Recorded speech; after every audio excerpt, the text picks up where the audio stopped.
และทัศนคติที่3คือเลิกคิดว่าตนเองบ่เก่งบ่มีไผเก่งมาแต่เกิดเพราะความเก่งมันกำเนิดมาจากการเรียนรู้และลงมือทำถ้ามื้อนี้เจ้าบ่เก่งเจ้าเพียงแต่เรียนรู้ถ้ามื้อนี้เจ้าบ่เป็นเจ้าเพียงแต่เพียรพยายามในการศึกษาในเรื่องนั้นๆสุดท้ายเจ้าจะกลายเป็นคนเก่งนักกีฬาที่เตะบาสเป็นแชมป์ระดับโลกที่มีค่าตัวสูงที่สุดเกิดมาบ่เคยเตะบาสและบ่รู้แม้กระทั่งว่าประเภทกีฬาบาสเตะมันมีกฎกติกาอะไรนักมวยที่มีชื่อเสียงระดับโลกที่ร่ำรวยที่เก่งที่สุดบ่มีไผที่จะสามารถน็อกเอาท์ในไฟต์ใดไฟต์หนึ่งใดลาวบ่เคยเก่งมาก่อนและทุกๆอาชีพคือกันเป็นแบบนี้เพราะฉะนั้นอย่าตัดสินว่าเจ้าบ่เก่งเพียงแต่เจ้า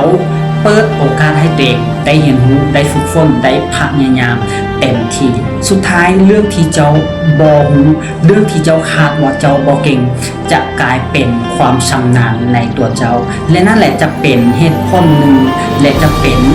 เงื่อนไขแรกที่จะพาเจ้ากลายไปประสบความสำเร็จในเรื่องนั้นๆ